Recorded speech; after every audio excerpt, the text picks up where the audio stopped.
like the objects are part of the place, yeah. They belong to the spirit of the place. And the spirit. And this is the most important of this project, I think.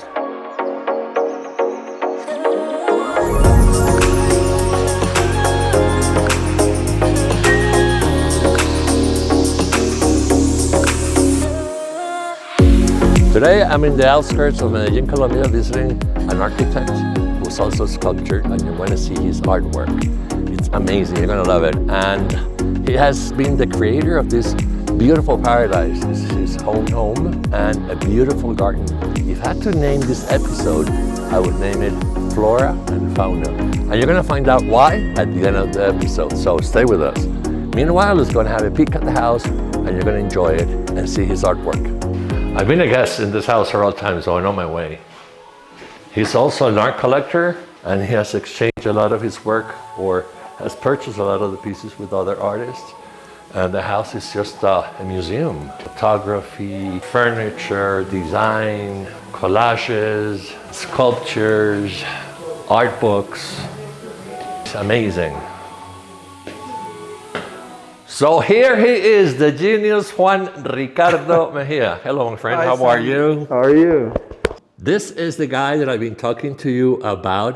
That is one of the most amazing artists that I admire, not only because he's a friend of mine, because he's a great architect, because I also have a collection of his work. Look at this magnificent space. I mean, look at what this guy does. I mean, your artwork definitely comes from architecture. I mean, definitely. You see the language right away, but I have seen throughout the years that I met you an evolution from very architectural to a little bit more loose and more into other objects that still have the language of architecture, but is not less present.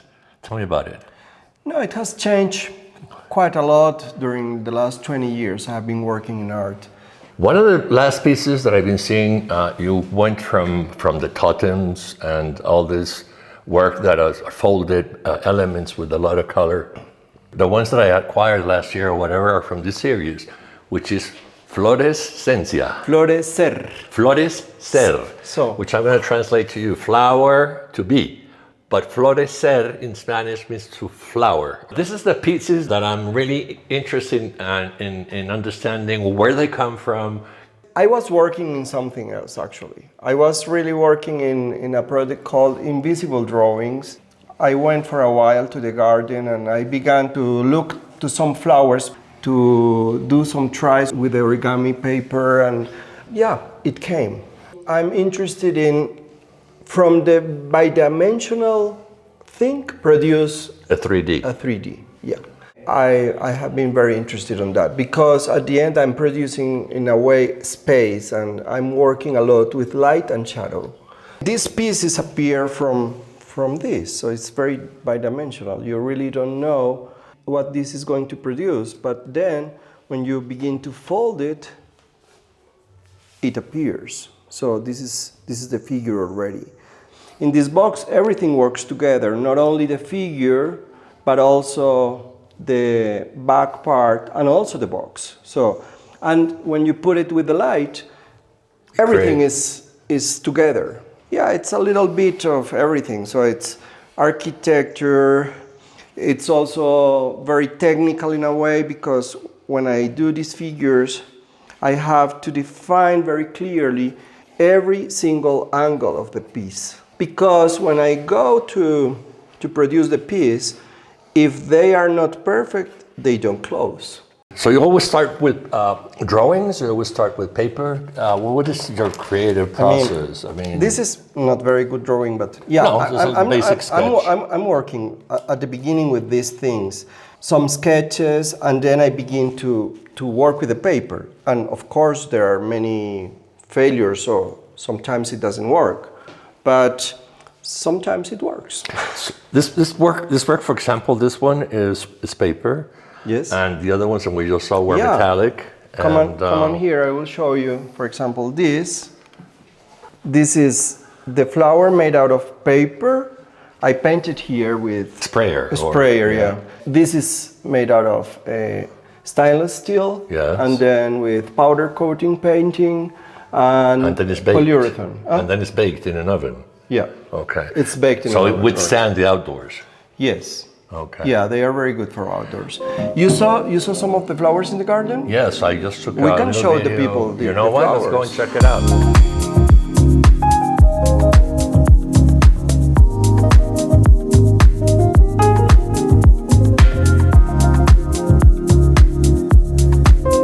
This house is not important without the garden. This place is not important without the greenery and without the flowers. So I'm trying all the time to integrate that in architecture and in art. And in art. Yeah. So there's a very clear connection between those two, Yeah. which is your language. Let's go to see the pond where the flowers are on the water. It was a nice discovery, you know, because the flowers are objects of art that people hang on the wall or put on the floor or put on the place. pedestal. Yeah. And I thought, what about if we try to put them floating on the water? Like lotus. Like lotus, and they work so good. So then you place them there, and I think they are Yes. perfectly placed. I mean, they Yeah. belong there, you know. Right? Yes. Like the objects are part of the place, yeah. They belong to the spirit of the place. And the spirit of the and place. This is the most important of this project, I think, because art goes very well with the architecture, so it's the same spirit. That's very important because that's my work. I mean, as interior designer and into art, and then you said it. The most beautiful thing is that when you realize that they work together. Mm-hmm. We are in a very special area of Colombia where nature just takes over, and it's magnificent. And one of the industries of Colombia, talking about flowers, is the exportation of flowers. I believe Yes. that Colombia is like the second largest world producer of flowers, and this is the main area because of the climate and because of the temperature. It's like this, it's spring all year round, there's no seasons, and that's where your influence, right? Yeah. A piece of the land was dedicated to a flower cultive. The climate is perfect. We are 2,630 meters above sea level where we are right now. So it is very high. But the lack of oxygen produce increase of the color in the flowers. Oh, Yeah. so because of that height, Yes. we get like a more intense color. More intense colors. How interesting. Yeah. Talking about color, let me ask you something about color. And the coloring that you're putting into your artwork.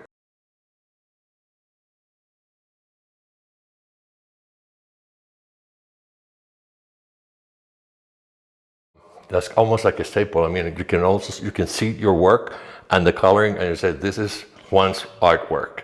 If you take a look, actually the colors are the colors of the flowers. So pinks and reds and oranges and dark reds, using the color as the As tool. an element As an element. of your expression. Yes, but I'm trying to keep each piece To be unique. To be unique with the color. With the colors. With the color or the size. I'm combining the color behind. So mostly I'm working with 3 or 4 colors. Backgrounds so or on the black back. or dark gray or beige or white. And then the color appears in the front. So this is the only piece which is dark gray with red. And then the only variation would be scale-wise. So you produce them. Yeah, I'm trying to have 3 scales. So small, medium, and large. Large. Yeah, but this is unique. Using the color as the As tool. an element As an element. of your expression. Yes. You have talked to me about your work and how you see your work and how you interpret your work and how you feel your creation. And since in life a story has always 2 sides from different points of view, I would ask you, if your artwork would talk, what would they say about Juan Ricardo Mejía? I think if art could speak, he would be happy because I feel very happy working with them. I told you I had a surprise for you and why this episode was going to be called Flora and Fauna. These 2 beautiful girls that are part of Juan's family, and they are adorable. This is Flora and this is Fauna, Flora and Fauna. So you now see that Juan's world is all about flora, nature, architecture, the sculpture. It's always a joy to be at Juan's house. It always inspires me. He works his artwork and his volumes in 3D, and how that comes from his great architecture. So coming here is a true inspiration of interior spaces, colors, textures, art objects. This is Flora, and this one is Fauna. And Flora has come a little bit like mad because I'm not giving her her treat. So nice to be here.